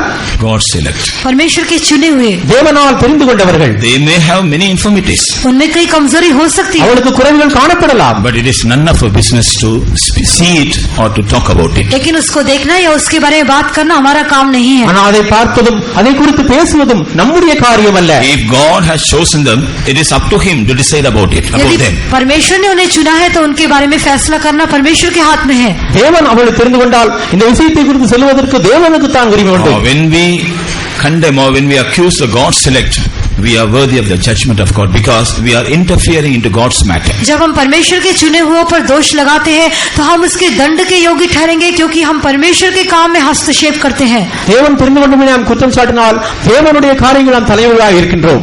Therefore we are worthy to be judged. इस कारण हम न्याय किए जाने के योग्य हैं. அவர்கள் நியாயம் தீர்க்கப்படுவதற்கு உள்ளவா இருக்கிறோம். If somebody unnecessarily interfere into our matter, can we bear it? यदि कोई भी अनावश्यक रीति से हमारे विषय में सिर डालता है तो कृपया उसे सह लीजिए. யாராவது தேவையில்லாமல் உங்களுடைய குசி தலையிட்டால் அதை நீங்கள் ஏற்றுக்கொள்ள வேண்டாம். எடுத்துக்கொள்ள முடியுமா? எடுத்துக்கொள்ள முடியுமா? क्या आप उसको सह सकते हैं? ஏதாவது தேவையில்லாமல் நம்ம விஷயம் தலையிட்டா can we accept it? अनावश्यक रीति से कोई भी सिर डालने से क्या हम उसे ग्रहण कर सकते हैं? தேவையில்லாமல் நம்முடைய காரியங்கள் தலையிட்டால் அதை நாம் ஏற்றுக்கொள்ள வேண்டுமா? ஏற்றுக்கொள்ள முடியுமா? ஏற்றுக்கொள்ள முடியுமா? What do we say? हम क्या कहेंगे? நாம் என்ன சொல்லுவோம்? I know my matter, you mind your business. मुझे अपना विषय मालूम है, तुम अपना काम देख लो. எனக்கு என்னுடைய காரியங்கள் தெரியும், நீ உன்னுடைய வேலையை பார். Will we not say like that? क्या हम ऐसे नहीं कहेंगे? நாம் அப்படி செய்யுமா? If so, if we interfere into God's matter, how will he bear it? यदि हम परमेश्वर की बातों में हस्तक्षेप करेंगे तो वो उसको कैसे सहेगा? தேவனுடைய காரியம் நாம் இப்படி தலையிட்டால் அவர் இதை எல்லாம் ஏற்றுக்கொள்வாரா? It is God who has called our brother or sister. परमेश्वर ने हमारे भाई या बहन को बुलाया है. தேவன் தாமே நம்முடைய சகோதரரும் சகோதரியும் அழைத்திருக்கிறார். Whether he is standing or falling, it is up to God to decide about them. वो खड़ा है या गिरा है उसके बारे में फैसला करना परमेश्वर का काम है. அவன் இருக்கிறானா விழுந்து விட்டானா இதை தீர்மானிப்பது தேவன். If at all we have a burden for them, let us pray and help our best so that he may not fall. यदि उनके लिए हमको बोझ है तो हम प्रार्थना करके उनकी मदद करें ताकि वो गिर न जाए. இதை குறித்து நமக்கு கவலை இருந்தால் பாரம் இருந்தால் அவனுக்காக நாம் ஜெபிப்போம், அவன் விழுந்து போகாமல் இருக்கும்படி. Let us help him that he may not fall. हम उसकी मदद करें ताकि वो गिर न जाए. அவன் விழுந்து போகாமல் இருக்கும்படியாக உதவி செய்வோம். We have no right to condemn or accuse anybody. लेकिन किसी पर भी दोष लगाने का हमें अधिकार नहीं है. யாரையும் குற்றப்படுத்துவதற்கு நமக்கு அதிகாரம் இல்லை. In Romans chapter 2 and verse 1. Romeo की पत्री 2 अध्याय के पहले वचन में. ரோமர் 2ஆம் அதிகாரம் 1ஆம் வசனத்தில். Here St. Paul says. यहाँ संत पौलुस कहता இங்கே है. அப்போஸ்தலனாகிய பவுல் சொல்கிறார். We have some mistakes. जब हमारी कुछ गलती होती है. நமக்கு ஏதாவது குற்றங்கள் இருக்குமா? We have no right at all to condemn or accuse anybody. तो हमें किसी पर भी दोष लगाने या गलती बोलने का अधिकार नहीं है. யாரையும் குற்றப்படுத்துவதற்கு நமக்கு அதிகாரம் இல்லை. Praise be to God. प्रभु की स्तुति. தேவனுக்கு மகிமை. So we see three things in the word of God. इसलिए प्रभु के वचन में हम 3 बातों को देखते हैं. வேத வசனத்தில் 3 காரியங்களை நாம் பார்க்கிறோம். First of all, a person, whether he is known to us or not, we have no right to accuse him. सबसे पहले एक व्यक्ति जिसे हम जानते हो या ना जानते हो उस पर दोष लगाने का कोई अधिकार नहीं. ஒரு நபரை நாம் அறிவோமோ அறியவில்லையோ அவர் மேல் நாம் குற்றப்படுத்துவதற்கு அதிகாரம் இல்லை. Secondly, we have no right to accuse any people, those who are chosen by God. दूसरा, परमेश्वर के द्वारा चुने हुओं पर दोष लगाने के लिए हमें कोई अधिकार नहीं है. இரண்டாவது, தேவனால் தெரிந்து கொடுக்கப்பட்டவர்கள் குற்றப்படுத்துவது நமக்கு அதிகாரம் இல்லை. Thirdly, when we are filled with so many failures and shortcomings, we have no right at all to accuse anybody. और तीसरा, जब हम खुद कई प्रकार की पराजय और कमी घटियों से भरे हुए हैं तो दूसरों पर दोष लगाने का हमें कोई अधिकार नहीं है. மூன்றாவதாக, நம்மிடத்தில் अनेक குற்றங்கள் குறைகள் காணப்படும் போது மற்றவர்களை குற்றப்படுத்துவதற்கு நமக்கு அதிகாரம் இல்லை.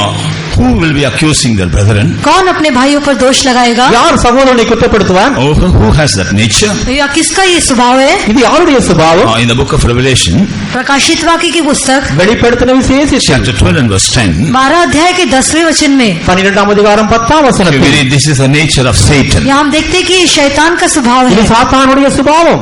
He is the nature of one who is fallen down. ये गिरे हुए जन का स्वभाव है, இது விழுந்து போனவருடைய சுபாவம்.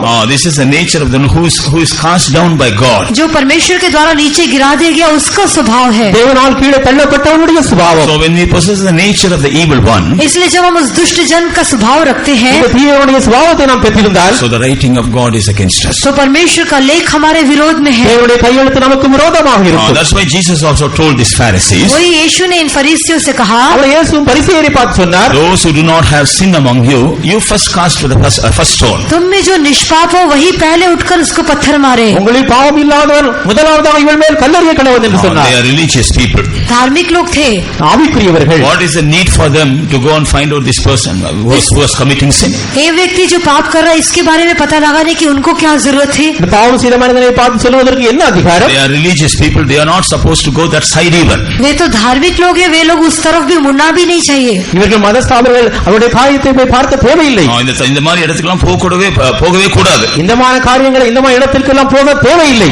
Because they call themselves religious people. क्योंकि वे अपने आप को धार्मिक लोग करके कहते हैं। தங்களை தாங்களே மதஸ்தாபர்கள் என்று கருதுகிறார்கள். These are the places where sinners will visit. ये तो वो स्थान है जहाँ पर पापी लोग जाते हैं। பாவிகள் போகிற இடத்தில் பாவிகளான இடத்தில் போவார்கள். Why a religious person should go where sinners goes? क्यों धार्मिक व्यक्ति पापी लोग जाने वाले स्थान में जाना चाहिए? பாவிகள் போகிற இடத்திற்கு இந்த நீதிமான்கள் இந்த மதஸ்தர்கள் ஏன் போக வேண்டும்? From this they really reveal that they are not religious people, they are sinners. इसमें से ये प्रकट होता है कि वे धार्मिक लोग नहीं परंतु पापी हैं। இதிலிருந்து வெளியாகிறது இவர்கள் மதத்தர்கள் அல்ல, இவர்கள் பாவிகள் என்று. They show themselves as religious people, but they are committing all sins. वे अपने आप को धार्मिक होकर दिखाते हैं लेकिन सारे पाप करते हैं। தங்களை மதஸ்தர்கள் என்று காட்டுகிறார்கள், ஆனால் எல்லா பாவங்களையும் செய்கிறார்கள். Praise be to God. प्रभु की स्तुति हो। தேவனுக்கு மகிமை. So when Jesus said, those who do not have sin among you, cast the first stone. इसलिए जब यीशु ने कहा कि तुम में जो निष्पाप हो वही पहले उस पर पत्थर मारे, ஆமா, இயேசு அவங்களே பாவம் இல்லாதவர் முதலாவது இவள் மேல் கல்லெறிய கடவன் என்று. What happened? तब क्या हुआ? என்ன நடந்தது? They were condemned in their conscience. वे अपने विवेक में दोषी ठहराए गए। தங்களுடைய இருதயத்திலே குற்றப்படுத்தார்கள். Their conscience say, you are a sinner. What right you have to throw a stone against this sinner woman? उनका विवेक कहने लगा कि तुम खुद एक पापी हो, फिर इस पापी स्त्री पर पत्थर फेंकने का तुमको क्या अधिकार है? நீனும் பாவி, இந்த ஸ்திரீயின் மேல் கல்லிடுவதற்கு உனக்கு என்ன அதிகாரம்? மனசாட்சி அவளை குற்றப்படுத்தியது. Jesus did not condemn them. Their own conscience condemned them, so they all left the place. यीशु ने उन पर दोष नहीं लगाया, उनके खुद के विवेक ने उन्हें दोषी ठहराया, इसलिए वे सब उस स्थान को छोड़कर चले गए। இயேசு அவளை குற்றப்படுத்தவில்லை, அவருடைய மனசாட்சி அவளை குற்றப்படுத்தவில்லை, அந்த இடத்தை விட்டு போய்விட்டார்கள். We have to be very careful about our life. इसलिए हमारे जीवन के विषय में बहुत सावधान होना चाहिए। நம்முடைய வாழ்க்கையில் நாம் மிகவும் கவனமாக இருக்க வேண்டும். We have no right to accuse anybody. किसी पर भी दोष लगाने का हमें कोई अधिकार नहीं। யாரையும் குற்றப்படுத்துவதற்கு நமக்கு அதிகாரம் இல்லை. We have no right to accuse the elect of God. परमेश्वर के चुने हुओं के विरुद्ध में दोष लगाने का हमें कोई अधिकार नहीं। தேவனால் தெரிந்து கொள்ளப்பட்டவர் மேல் குற்றப்படுத்த நமக்கு எந்த அதிகாரமும் இல்லை. And when we are guilty, we have no right at all to talk about anybody. और जब हम खुद दोषी हैं तो किसी के बारे में भी ऐसे बात करने का हमको अधिकार नहीं। நாம் குற்றமுள்ளவராக இருக்கும்போது எந்த யாரையுமே குற்றப்படுத்த நமக்கு எந்த வித அதிகாரமும் இல்லை. When we all do all these things, we are heaping up the fire of the Lord upon us. लेकिन जब हम ऐसा करते हैं तो परमेश्वर की आग को अपने ऊपर इकट्ठा करते हैं। அப்படி என்றால் தேவனுடைய அக்கினியை கோபமாக்கி நமக்கு மேலாக கொண்டு வருகிறோம். Preparing ourselves for the wrath of God. अपने आप को प्रभु के प्रकोप के लिए हम तैयार करते हैं। நாமே தேவனுடைய கோபாக்கினைக்கு நாம் ஆயத்தமாகிறோம். We have no right to interfere into God's matters. परमेश्वर के विषयों में हस्तक्षेप करने का हमें कोई अधिकार नहीं। தேவனுடைய விஷயங்கள் தலையிடுவதற்கு எந்த அதிகாரமும் நமக்கு இல்லை. So unnecessarily when we are accusing others, condemning others, the judgment of God is upon us. इसलिए अनावश्यक रूप से जब हम दूसरों को दोषी ठहराते हैं, दूसरों की गलती बोलते हैं, तो परमेश्वर का न्याय हमारे ऊपर आता है। தேவையில்லாமல் மற்றவர்களை குற்றப்படுத்தும் பொழுது தேவனுடைய நியாய தீர்ப்பை கோபானுக்கு நமக்கு கொண்டு வருகிறோம். But Jesus in His mercy, लेकिन यीशु ने अपनी दया से ஆனால் தேவன் தம்முடைய இயேசு தம்முடைய கிருபையினால் blotted out this writing also इस on the लेख cross. को भी क्रूस पर मिटा डाला। நமக்கு விரோதமாக எழுதப்பட்ட கையெழுத்தை சிலுவையிலே எடுத்து போட்டார். Therefore, if you would have done all these things in the past days, इस कारण पिछले दिनों में यदि आपने ऐसा किया है तो கடந்த நாட்கள் இப்படிப்பட்ட காரியங்களை யாராவது செய்திருந்தால், if we really repent for them, यदि सच में उसके लिए पश्चाताप करते हैं, அதற்காக உண்மையாக if மனஸ்தாபப்பட்டார், we really ask pardon from the Lord, यदि सच में प्रभु से माफी मांगते हैं, தேவனிடத்தில் உண்மையாக மன்னிப்பு கேட்டார், then the judgment we will be delivered from the judgment of तो हम उस न्याय में से छुड़ाए जाएंगे. இந்த நியாய தீர்ப்பில் நாம் தப்பித்துக் கொள்ளலாம். praise be to God. प्रभु की स्तुति हो. தேவனுக்கு So மகிமை. in 3 occasions the hand of the Lord was writing. इन 3 अवसर में परमेश्वर का हाथ लिख रहा था. இப்படியாக இந்த 3 சம்பவங்களில் தேவனுடைய கரங்களானது இந்த கையெழுத்தை எழுதியது. First of all, in order to give the laws. सबसे पहले व्यवस्था देने के लिए, முதலாவதாக கற்பனைகளை எழுதும்படியாக, Secondly, to reveal the judgment of God, those who are not glorifying God. दूसरा जो प्रभु की महिमा नहीं करते उनके ऊपर आने वाले प्रभु के न्याय को प्रकट करने के लिए, இரண்டாவதாக தேவனுக்கு கனம் பண்ணாதவர்கள் மேல் தேவனுடைய நியாய தீர்ப்பு வரும்படியாக, Concerning those who are misusing the vessels of the house of God. जो परमेश्वर के घर के पात्रों का दुरुपयोग करते हैं, தேவனுடைய ஆலயத்தின் பாத்திரங்களை துர்பிரயோஜனம் And பண்ணினவர்கள், those who are praising idols. जो मूर्तियों की बढ़ाई करते हैं. விக்கிரகங்களை துதித்தவர்கள். Thirdly, the hand of the Lord was, the writing of the Lord was against those who are condemning and accusing others unnecessarily. और तीसरा, जो लोग अनावश्यक रूप से दूसरों की गलती बोलते या दोष लगाते उनके विरुद्ध में परमेश्वर का लेख था. மூன்றாவதாக தேவையில்லாமல் மற்றவர்களை குற்றப்படுத்துவதற்கு விரோதமாக தேவனுடைய கையெழுத்து எழுதப்பட்டது. When we examine our life, we are guilty of all these 3 things. अपने जीवन को जांच कर देखते समय हम इन तीनों बातों में दोषी हैं. நம்முடைய வாழ்க்கையை நாம் ஆராய்ந்து பார்த்தால் இந்த 3 காரியங்களிலும் நாம் குற்றமுள்ளவர்களாய் காணப்படுவோம். Today we have a hope in the presence of God. लेकिन आज परमेश्वर के सम्मुख में हमारे लिए आशा है. ஆனால் இன்றோ தேவனுடைய சமூகத்தில் நமக்கு நம்பிக்கை உண்டு. Because Jesus blotted out all the writings that were written against us. क्योंकि हमारे विरुद्ध में लिखे हुए विधियों के सारे लेख को यीशु ने मिटा डाला. ஏனென்றால் கர்த்தராகிய இயேசு கிறிஸ்து நமக்கு விரோதமாக எதிராக எழுதப்பட்ட எல்லா கையெழுத்தையும் குறைத்து போட்டார். But if we don't repent for what we have done against the writing of God, लेकिन परमेश्वर के लेख के विरुद्ध में जो हमने किया है उसके लिए हम पश्चाताप नहीं करते हैं तो இப்படியாக நமக்கு விரோதமாக எழுதப்பட்ட காரியங்களில் நாம் மனஸ்தாபப்படவில்லை என்றால் God will not forgive us. परमेश्वर हमें क्षमा नहीं करेगा. தேவன் நம்மை மன்னிக்க மாட்டார். In our case, those writings will not be blotted out. हमारे विषय में वो लेख मिटाया नहीं जाएगा. நம்முடைய விஷயங்கள் அந்த கையெழுத்தானது குறைக்கப்படாமல் இருக்கும். Let us close our eyes. हम अपनी आंखें बंद करें. நமது கண்களை மூடுவோம். Let us examine ourselves in the presence of God. अपने आप को परमेश्वर के सम्मुख में हम जांच कर देख लें. தேவ சமூகத்தில் நம்மை ஆராய்ந்து பார்ப்போம். God has given us the laws of love. परमेश्वर ने हमें उसकी व्यवस्थाओं को दिया है. தேவன் தம்முடைய பிரமாணங்களை நமக்கு கொடுத்திருக்கிறார். Are we really loving God with all our heart, mind and soul? क्या हम अपने सारे प्राण, मन और आत्मा से उससे प्रेम करते हैं? நம்முடைய முழு பலத்தோடும் முழு இதயத்தோடும் முழு ஆவியோடும் தேவனிடத்தில் அன்பு கூறுகிறோமா? Are we really loving our brethren and neighbors and all the others as we love us? क्या हम सच में अपने पड़ोसी से अपने समान प्रेम रखते हैं? நம்மை நேசிப்பது போல நமது சகோதரரும் அயலகத்தாரை நேசிக்கின்றோமா? Are we really keeping the law of love? क्या हम सच में प्रेम की व्यवस्था का पालन करते हैं? அன்பின் பிரமாணத்தை கைக்கொள்ளுகின்றோமா? If not, the writing of God is against us. यदि नहीं तो परमेश्वर का लेख हमारे विरोध में है. அப்படி இல்லை என்றால் தேவனுடைய கையெழுத்து நமக்கு எதிராக Are we எழுதப்பட்டுள்ளது. preserving the vessels of the house of God? क्या हम परमेश्वर के घर के पात्रों का दुरुपयोग करते हैं? தேவனுடைய ஆலயத்தின் பாத்திரங்களை துர்பிரயோஜனம் பண்ணினோமா? Are we preserving the vessels of the house of God? क्या हम परमेश्वर के घर के पात्रों को संभालते हैं? தேவனுடைய ஆலயத்தின் பாத்திரங்களை நாம் பாதுகாக்கின்றோமா? Or misusing them? नहीं तो क्या हम उनका दुरुपयोग करते हैं? அதை துர்பிரயோஜனம் பண்ணுகிறோமா? If you are misusing the vessels of the house of God, the writing of God is against us. यदि हम प्रभु के घर के पात्रों का दुरुपयोग करते हैं तो उसका लेख हमारे विरोध में है. நாம் தேவனுடைய ஆலயத்தின் பாத்திரங்களை துர்பிரயோஜனம் பண்ணினால் தேவனுடைய எழுத்தான நமக்கு விரோதமாக Are எழுதப்பட்டது. we living for the glory of the name of the Lord? क्या हम परमेश्वर के नाम की महिमा के लिए जीवन बिताते हैं? தேவனுடைய நாமத்தின் மகிமைக்கு நாம் ஜீவிக்கின்றோமா? Are we living so that the name of the Lord may be blasphemed? क्या परमेश्वर का नाम धन्य ठहराया जाए उसके लिए हम जीते हैं? தேவனுடைய நாமம் மகிமைப்படும்படியாக பரிசுத்தப்படும்படியாக ஜீவிக்கின்றோமா? Are we praising God in our life? Are we praising idols in our life? क्या हम अपने जीवन में परमेश्वर की स्तुति करते हैं नहीं तो मूर्तियों की स्तुति करते हैं? நம்முடைய வாழ்க்கையில தேவனை ஸ்தோத்திரிக்கிறோமா? விக்கிரகங்களை துதிக்கிறோமா? When we are living in such a way that the name of the Lord may be blasphemed, the writing of God is against us. परमेश्वर के नाम की निंदा होने के समान हम जीवन बिताते हैं तो परमेश्वर का लेख हमारे विरोध में होगा. தேவனுடைய நாமத்திற்கு கனம் குறைவாக நடந்தால் தேவனுடைய எழுத்தானது நமக்கு விரோதமாக If எழுதப்பட்டது. you are praising idols instead of praising God and glorifying in God, the writing of God is against us. यदि परमेश्वर की स्तुति और महिमा करने के स्थान पर यदि हम मूर्तियों की स्तुति करते हैं तो परमेश्वर का लेख हमारे विरोध में है. நாம் தேவனை ஸ்தோத்திரிப்பதற்கு பதிலாக தேவனை கனம் பண்ணுவதற்கு பதிலாக விக்கிரகங்களை நாம் கனம் பண்ணினால் விக்கிரகங்களை துதித்தால் தேவனுடைய எழுத்து நமக்கு விரோதமாக Instead இருக்கும். of rectifying our life in the presence of God, if you are always condemning and accusing others, the writing of God is against us. परमेश्वर के सम्मुख में अपने जीवन को सुधार करने के स्थान पर यदि हम दूसरों के ऊपर दोष लगाते रहते हैं तो परमेश्वर का लेख हमारे विरोध में है। தேவனுடைய சமூகத்தில் நம்மை நாம் சரி செய்து கொள்வதற்கு பதிலாக மற்றவர்களை குற்றப்படுத்தினால் தேவனுடைய எழுத்தாக நமக்கு விரோதமாக இருக்கும். We would have committed all these mistakes with our knowledge or without our knowledge. हमने शायद जाने या अनजाने में ये सारी गलतियों को किया होगा. நாம் அறியாமலோ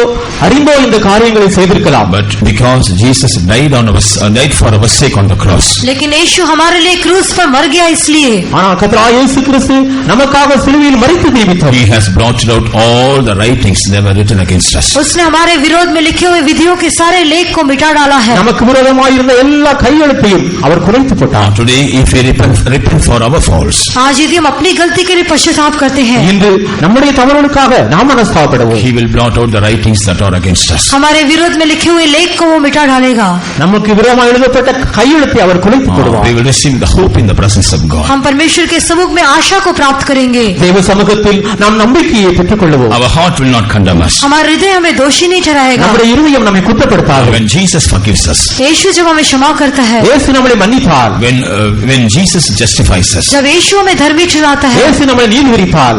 sin cannot condemn us. तब पाप हमें दोषी नहीं ठहरा सकेगा. பாவம் நம்மை குற்றப்படுத்த முடியாது. Satan cannot condemn us. शैतान हमें दोषी नहीं ठहरा सकेगा. சாத்தான் நம்மை குற்றப்படுத்த முடியாது. Nobody can condemn us. कोई भी हम पर दोषी नहीं लगा எதுவுமே सकेगा. நம்மை குற்றப்படுத்த முடியாது. Today, Jesus has brought us to blot out once again all the writings that are written against us. हमारे विरोध में लिखे हुए सारे लेख को मिटा डालने के लिए यीशु और एक बार आया है. நமக்கு விரோதமாக எழுதப்பட்ட எல்லா கையெழுத்தையும் குறைத்துப்படும்படியாக இயேசு ஒரு முறையோடு வந்திருக்கிறார். Shall we all cry out for our mistakes and sins in the presence of God? परमेश्वर के सम्मुख में अपने गलतियों और पापों के निमित्त हम उसको देखकर दुहाई दें. தேவ சமூகத்தில் நம்முடைய குறைகள் பாவங்கள் குற்றங்கள் நிமித்தமாக ஒரு முறை கூட கண்ணீர் விட்டு அழுவோம். How many of us want that Lord should blot out all the writings that are against us? कितने लोग ये चाहते हैं कि हमारे विरोध में लिखे हुए लेख को परमेश्वर मिटा डालना चाहिए? நமக்கு விரோதமாக எழுதப்பட்ட கையெழுத்தை தேவன் குறைத்து விட வேண்டும் என்று எத்தனை பேர் விரும்புகிறீர்கள்? All those who want that the Lord to blot out all the writings that are against us, please kneel down. जितने लोग ये चाहते हैं कि हमारे विरोध में लिखे हुए लेख को मिटा डाले, ऐसे लोग सब अपने घुटनों में आ जाएं. நமக்கு விரோதமாக இருந்த கையெழுத்தை குறைத்து போட வேண்டும் என்று விரும்புகிறவர்கள்